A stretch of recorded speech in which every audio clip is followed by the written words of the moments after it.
This is Mike Glover. This is Table Talk. I'm his amazing guest, Martin Hewburn. Over to the host, Mike Glover. Okay. Oh.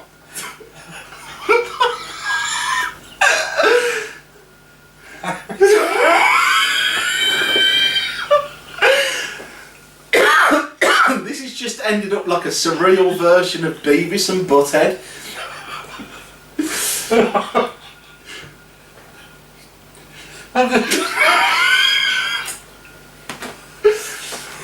Oh man. Okay. Welcome to another edition of Table Talk, and this evening we are proud, well I am proud and extremely honoured to be blessed with our guest Martin Hewburn. Hello! We're going to talk about a whole bunch of things today, but I'm sure that we'll learn a lot more about Martin as we go along. So Martin, we've known each other for a long time. Very long time. And since we've been trying to video this, all we've done is laugh. And it's been a long time since I laughed, so thank you very much for helping me laugh, a real laugh. So that's been much appreciated. So tell us a bit about yourself then. You were raised in Birmingham and then you... Raised in Birmingham 47 years ago, 1977. 47? Yeah, that's... Wow. I have to keep reminding myself. Was that 1947? Yeah. Okay. 77. Grew up in Birmingham, and believe it or not, I am a supermodel. Okay. And you expect people to believe that? No, absolutely not. No, how do I put this? I'm an entertainer. I've been in the entertainment industry since I was 15 years old, going from professional wrestling all the way through to doing stand-up comedy and little bits and pieces. I used to have my own YouTube channel talking about go-karts and stuff of that nature, and then my lad went and took over the reins on that, so here I am. So Thank you for having me.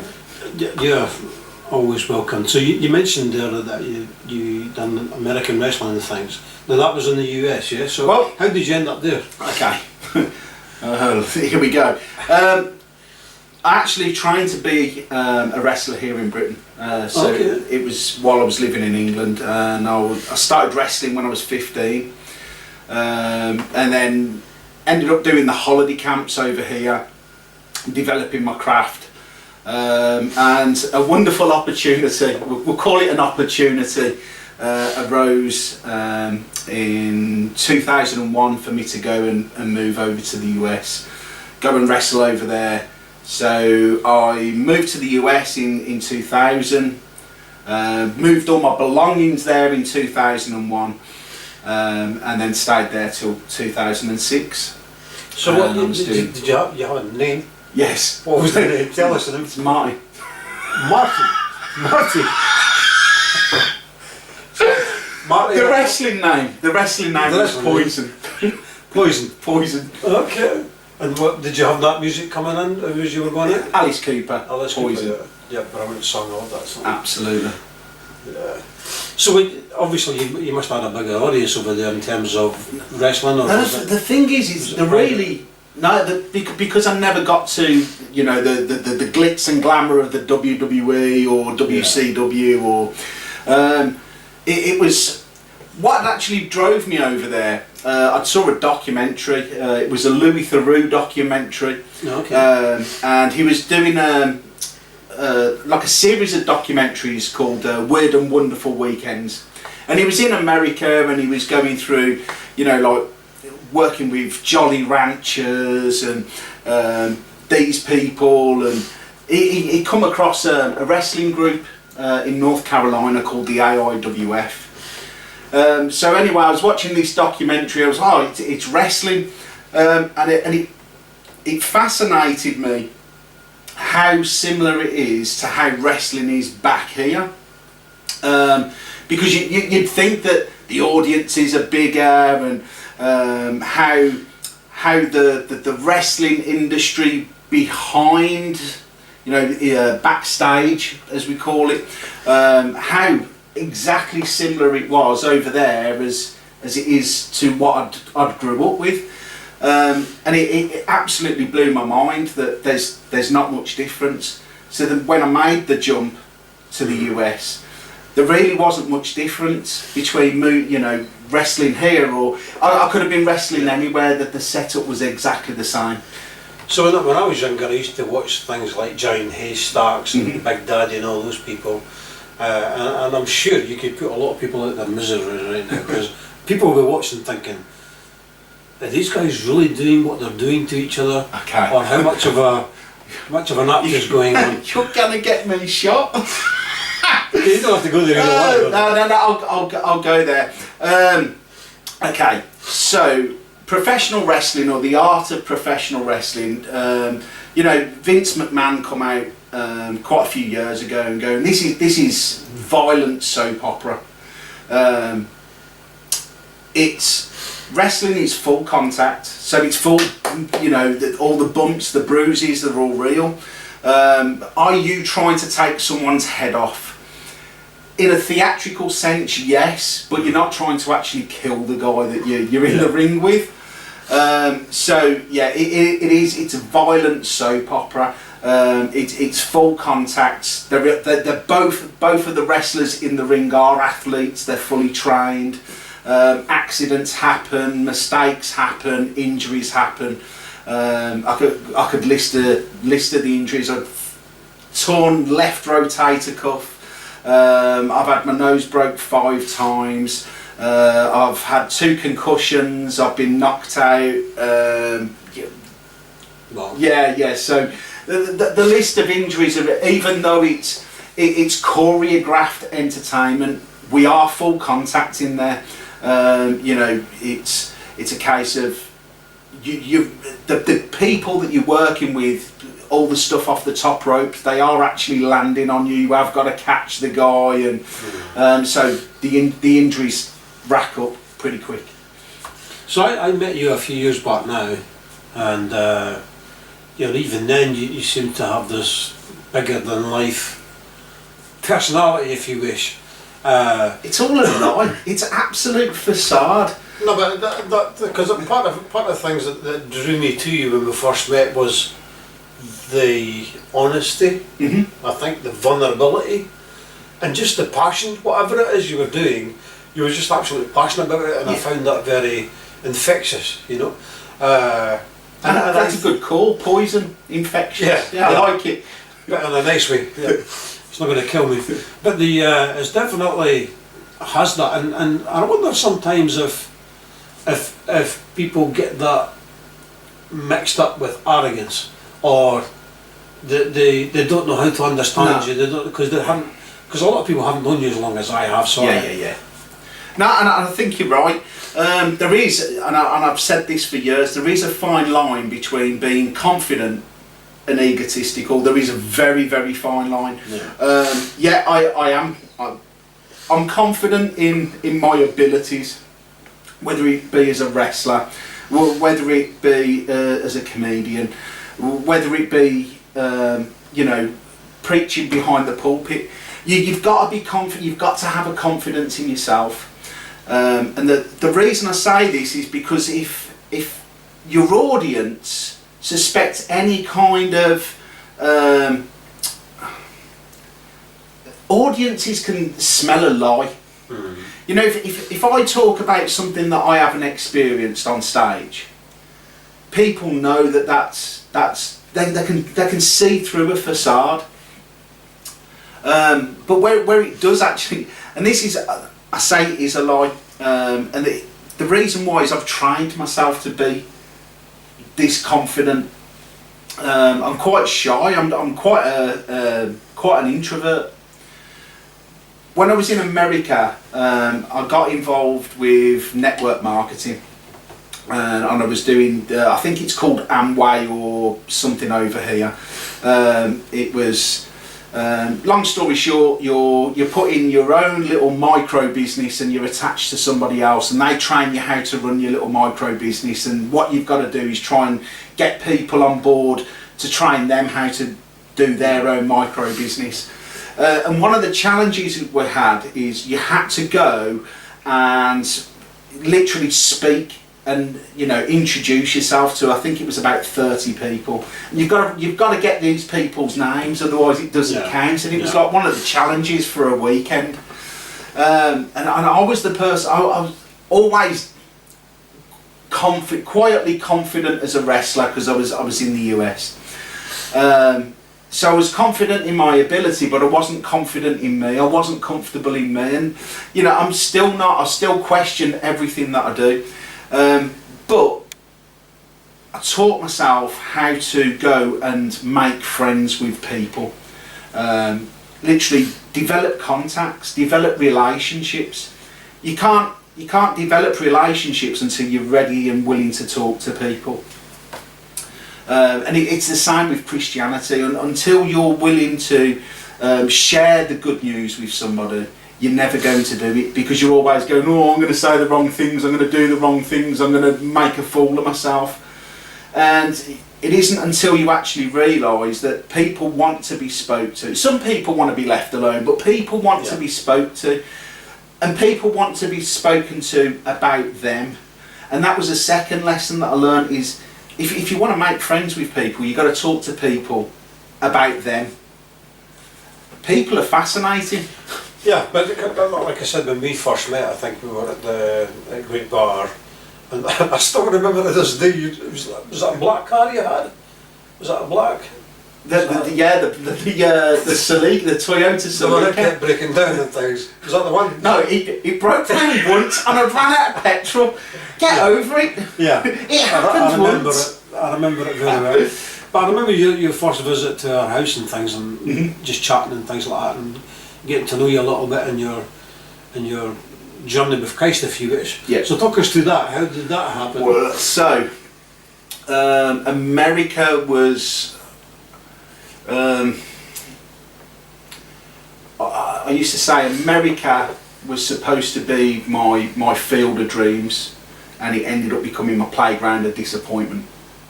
But the one thing that did happen in America, I got introduced to Christ, and I got introduced to Christ, in my opinion, correctly.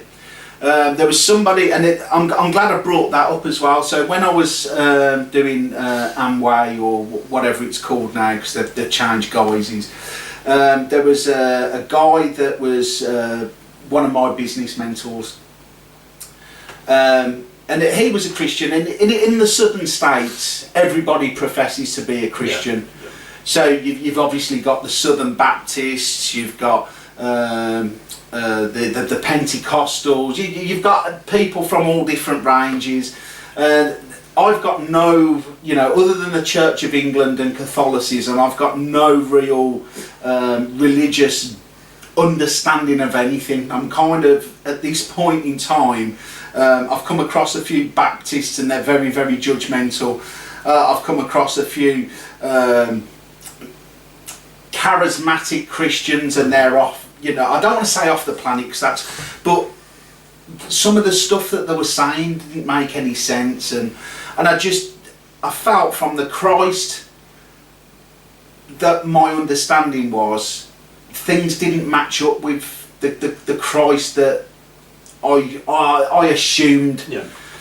So anyway, this guy, also by the name of Mike, he was a Christian, and I was talking to him, and I says, are you Christian? He says yes. And I said, so what group are you? Are you Pentecostal? Are you Baptist? What are you? And he went, no, I'm a Christian. I was like, huh? Yeah.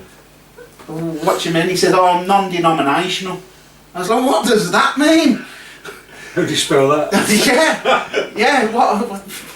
So, and he was like, we believe that there's no earthly headquarters. The head of the church is Christ, not the Pope, not Rocky Balboa, none of these guys. Christ is head of the church, and that kind of made sense to me. And he says, and that there's no earthly headquarters. In other words, you know, the papal have Rome, and this place has, you know, the cathedral in London, can't remember what it's called, but our headquarters is in heaven. And I was like, that makes so much sense. Yeah. And it was just from sense, I want to know more.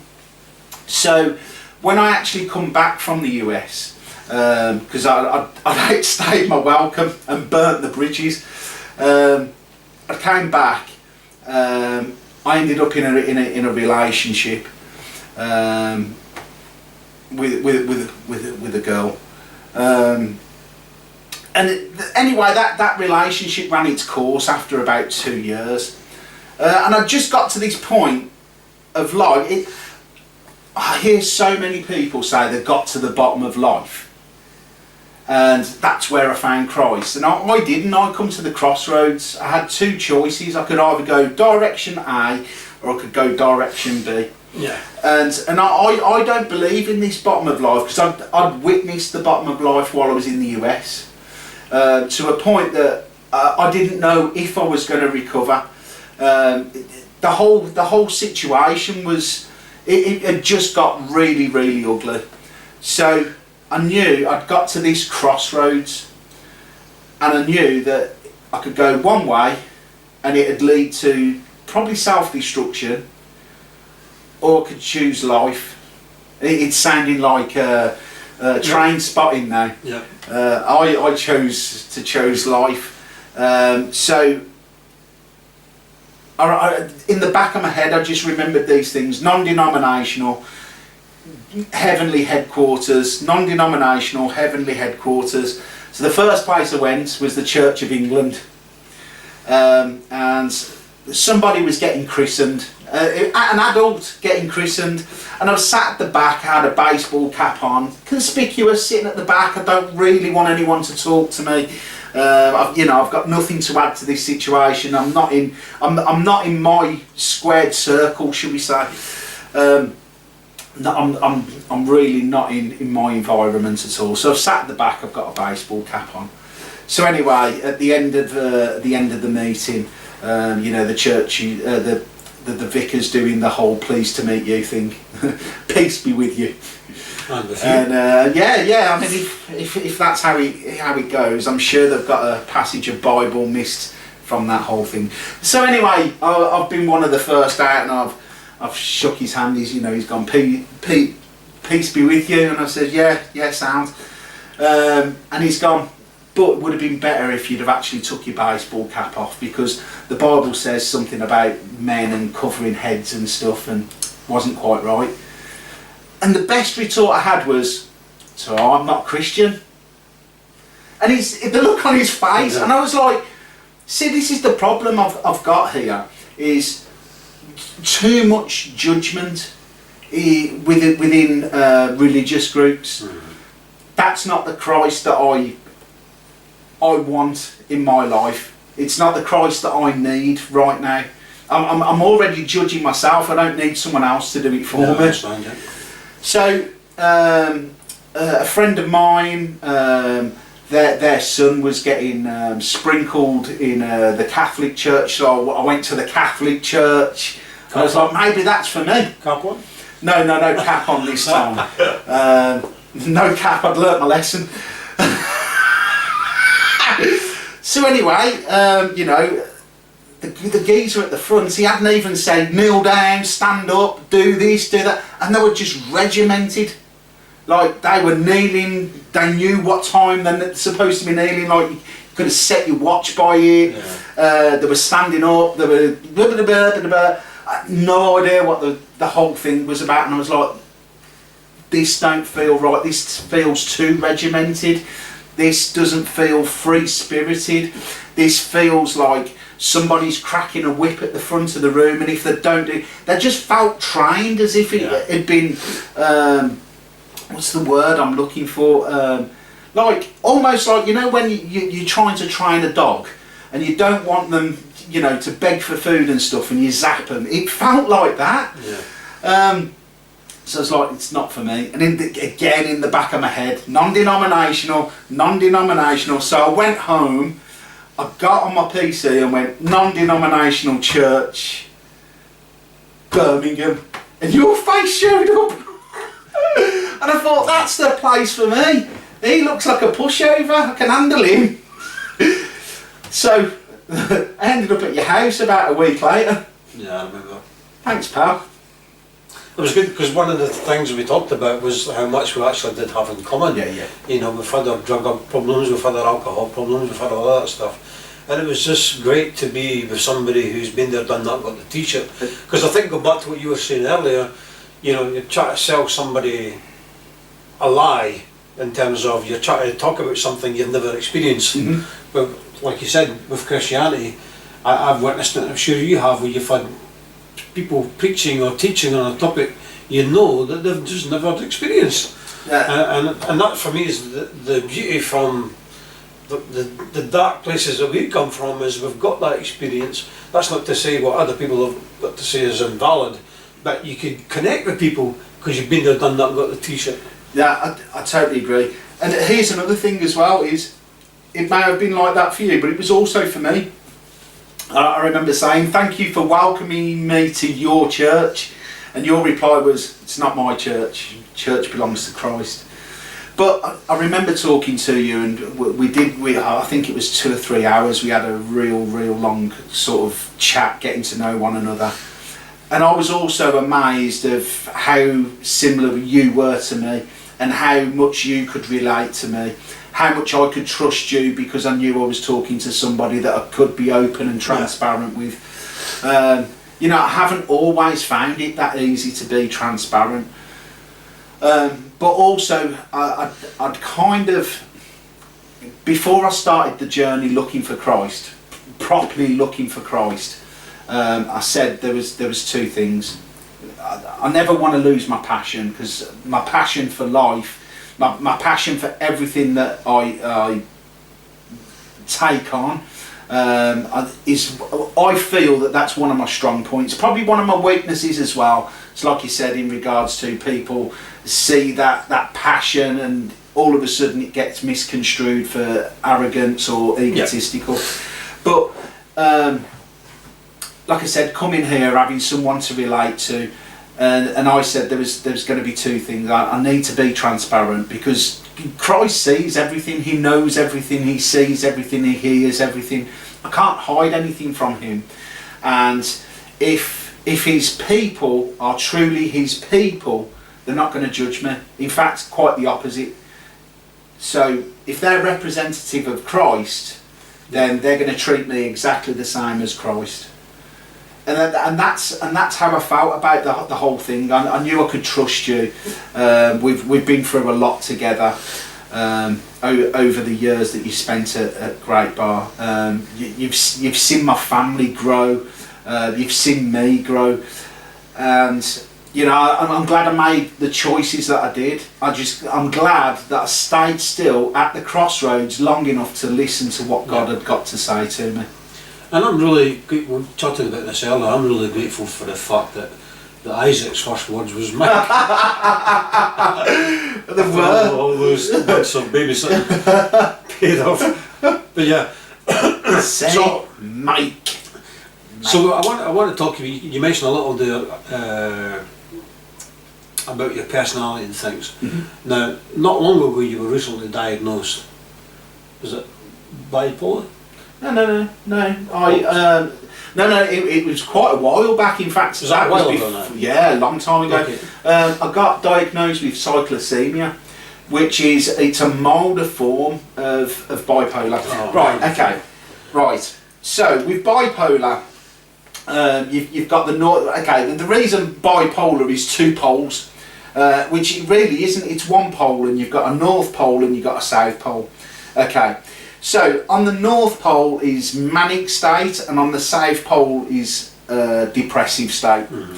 Okay, so with someone with bipolar, it can take from neutral state, not normal state, which these psychiatrists try and tell you that you've got a normal state.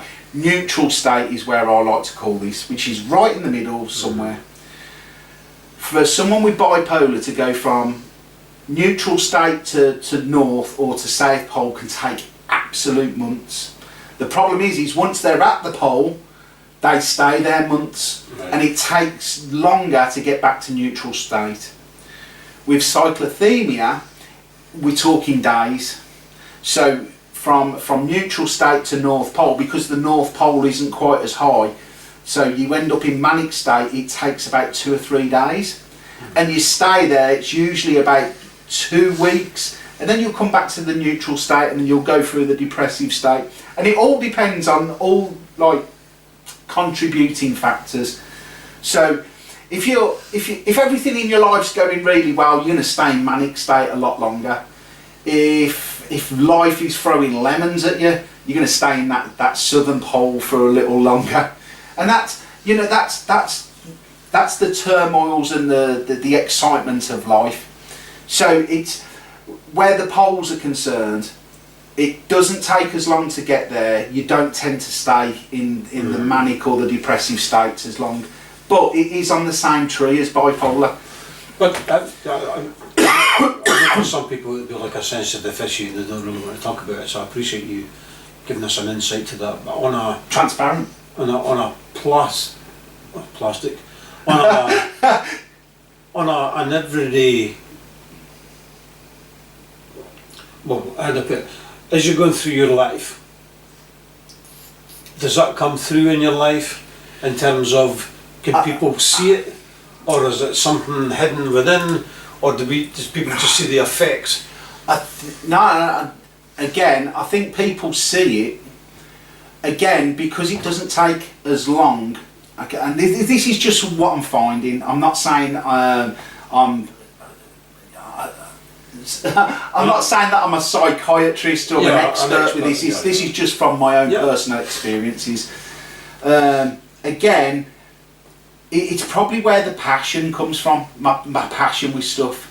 You know, everyone likes things to go right all the time. Everybody, because it makes you feel, and that's another buzzword that we've had. It makes you feel good, doesn't it? When things are going right, like someone, you know, you're struggling financially, and someone puts £100 in your hand, and you kind of go, oh yeah, that, you know, that feels really good. Or you know, someone calls me out of the blue and goes, oh, can you do a 30-minute set in Telford and I'll pay you 120 quid, and you're like, oh, buzzing, buzzing. You know, someone appreciates my comedy enough that they want to pay me. I'm not really that good, but yeah, it's kind of, you know, getting promotion at work. Oh yeah, you know, everyone loves that. At work, oh, that's brilliant. Sorry, we're going to have to deduct your hours because there just isn't enough money in the company. You're going to lose your job, and these things affect you as well. So where the problem is, and this is where I'm going with this, when you're good, right, with bipolar, cyclothymia, any other, you know, mental, I don't want to say deficiency, any mental health issue, let's go with that, because that covers a broader spectrum.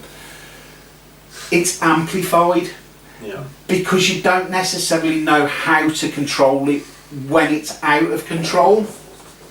So it does come across extremely manic and in your face. It does come across as extremely aggressive and in your face, and that's because we're still trying to find the balance. It's still trying to find the coping mechanisms. And that makes sense, again, like I said, from somebody who's known you for a little while. And I could also understand why people are sometimes confused or seeing you go from one extreme to the other, but they don't understand you. They don't understand what's going on with all of that, and hence you've got a lot of judgment on what's at face value type thing. But it's bound to have had an impact on your family as well. It has an impact on everybody. It's not just your family, because, all right, let's say, in fact, I'm going to bring this up. Thursday, I cart in a. It's for us older gentlemen. You've got to be over 40 and you've got to be fat. They're the two quality. It's fatties and 40s karting, and we race up in Stoke once a month. they do a Christmas party in December. So you race once a month, and then at the end of the year, the manager, he puts a Christmas do on, and he gets pizzas and he gets beer and stuff. Now I don't drink, and he knows this. And for the last 2 years, he's been buying non-alcoholic cider. Oh my goodness, they're so good. But anyway, won't advocate that. So anyway, I race every month because I love my pizza, Mike. You know I love my food. And pizza's one of my all-time guilty pleasures. So I look forward to December for the whole year. It's my favourite of all the events. So do you get a phone call, or do you hear a voice going, Domino? No, it's Papa John. Other pizzas are available. So anyway, cut long story short, gone out. I'm quite excited, and the usual. Haven't done too great in the first race. So you end up doing 2 races, 30-minute races. Gone out for the second race, and I've started in first. The kid in second after the first lap has managed to get past me. I've come to a hairpin. So you go up the ramp, there's a hairpin to the right, and I've gone round the hairpin, and a guy has come up. I was going to say kid, we're all over 40, and he's T-boned me and completely ruined my race because he's pinned me onto the wall, and he's managed to get around me, and I've ended up going from second to last. I wasn't best pleased, but it is what it is. It's racing, and I know the guy quite well. We've been doing this for about 3 years now. So anyway, he comes. I've decided I'm not going to make up the difference. I'll bring the cart in. I'll be the first to the pizza. Yeah, see, clever. So anyway, I'm up there, and the guy comes up, and he went, I saw a gap, so I went for it. There was no gap. There was no gap at all. And he was like, no apologies, no nothing. He's just gone into me.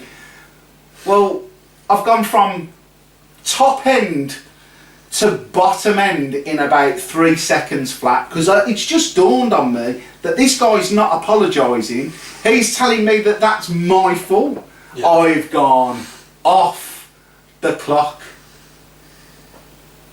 because I haven't been aware of where my headspace is.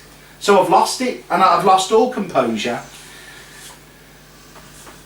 Now this is where I'm going to go. First of all, does that tell somebody that I'm a Christian? Does that tell somebody that I'm quite disciplined and that I've got self-discipline? And I've got to be honest, all the way from Stoke home, I was beating myself up going, you know what, I haven't been the right representative of Christ. But I reacted in that moment. Now, if that had been somebody that's close to me, they'd have understood that was a heat of the moment thing. Because with sports, true colours come out. You get to know a lot about people when you're playing sports with somebody, because you get competitive, you get into the heat of the moment.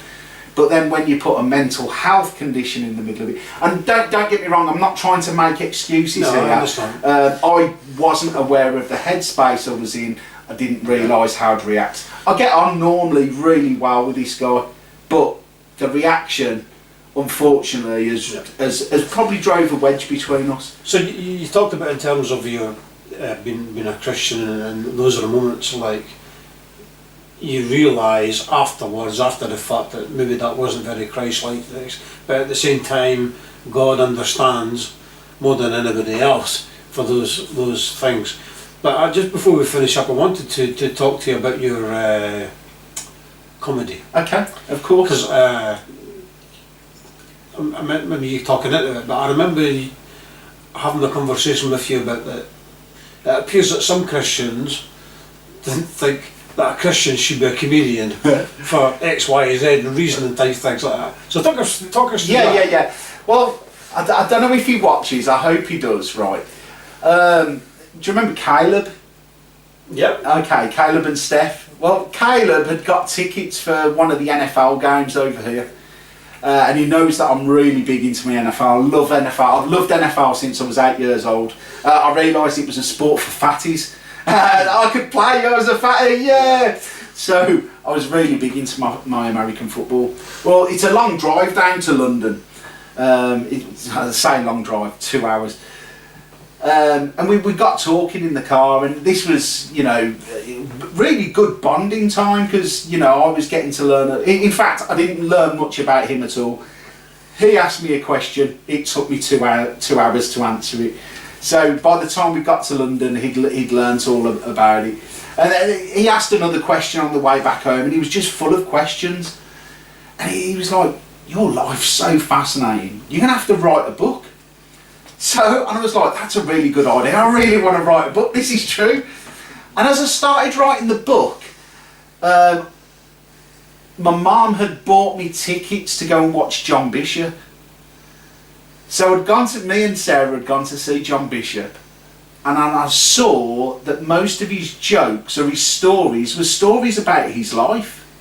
And like I said, I had actually wrote probably 4 or 5 chapters of my book. I mean, I'd gone round to a lot of my friends getting permission from them that I could include them in my book. The book never got finished, by the way, because by this point I'd worked out, hang on a minute, half of these stories, I can change people's names, but I can talk about these bits and pieces on a stage. Everybody has stuff happen to them. Right, it's how you interpret it. That's what makes comedy. Now, I know you were saying a lot of people. Right, first of all, in the Proverbs, it talks about how the dry bones and good medicine. Yeah. How much a cheerful heart. Yeah, a cheerful heart is good medicine. While something dries up the bones. Sorry, I'm not really good with the. And I keep coming back to that. There's also some really, really good jokes within. Jesus had one of the most vicious senses of humour. One of my favourite ones is the one where he talks about a camel going through the eye of a needle. to picture that is just hilarious. My favourite is where he tells Peter that his name means pebble. I love it. Is that like it? On this rock I will build my church. I'm going to call you Peter. What? So he's a little thing about the Flintstones with a little dog. But Jesus had a great sense of humour. Yeah. There's so many times you can kind of go, that's funny, and that's the problem. Is so often we have to be staunch when we read the Bible. No, not at all. I think God, Jesus, the Holy Spirit has such a great sense of humour. Do you know how I know this? Because he made me. Yeah. And that's. I think you're going to say me there for a second, but I'm glad you were. No, I can never insult you to that degree. But yeah, no, he made me. He gave me this sense of humour. He, you know, when banter's beautiful between brothers. You know, growing up, you watch two brothers, and there's this beauty of them developing sibling rivalry between them. Not fisticuffs, but who's got wit. Who's got the best wit. Yeah. And you can see that between brothers and siblings all the time. You're telling me that Christ doesn't like that? But that to me has never made sense when people said that a Christian should never be a comedian. I can understand in the sense, like I mentioned this earlier, that there is hundreds of comedians out there, and sadly the ones that I see on TV I only listen to for about a few seconds, because they're either cussing or swearing or making sexual innuendos, things like that. So, and this is where I'm going to just put this right to bed. Unfortunately, right, and it's all about understanding. It's all about interpretation. What does it mean? What is comedian? And this is the problem: is if you constantly look at comedians that are on after the watershed, your perception of the word comedian is going to mean somebody that does smutty jokes, does blue innuendos, swears every other word. That isn't what a comedian is. Oh, in that case, it must be like the old social and the working men's clubs comedians then that just do one-liners. Because I mean, I know when you've been to Edinburgh Fringe, and you've been here to Liverpool, you even came to the Liverpool congregation and did some in their one night as well. So you know, it's I've got a whole congregation singing "You'll Never Walk Alone," and half of the congregation were Everton supporters. That's right. I win. That was funny. But yeah, but that whole it just you're a living proof that you can be a Christian. Absolutely. And you could be a comedian, because actually I think, but even within the Lord's Church, there is a lot of genuinely funny people. Yeah. And some people don't even have to open their mouth, and you just think they're funny anyway. Exactly.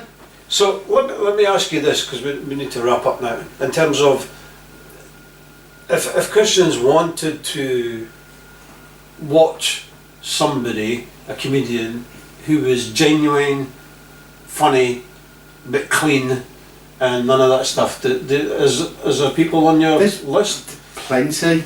Milton Jones, Tim Vine. If you're not into your one-liner comedians, there's several American.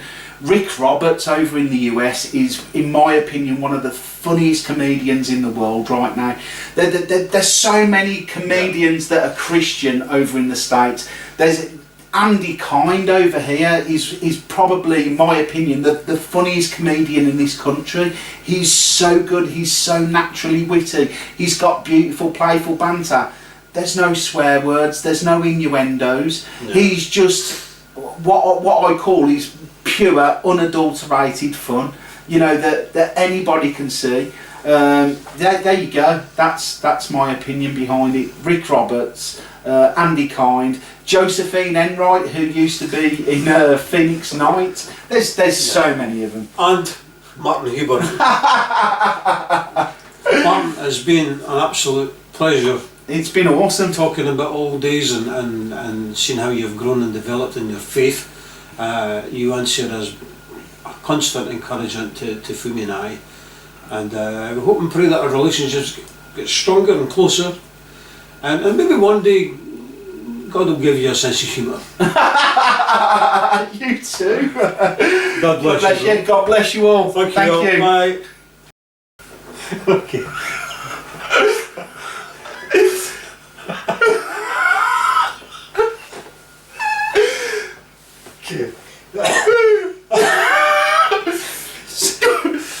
Sensible. I'm trying. Sensible.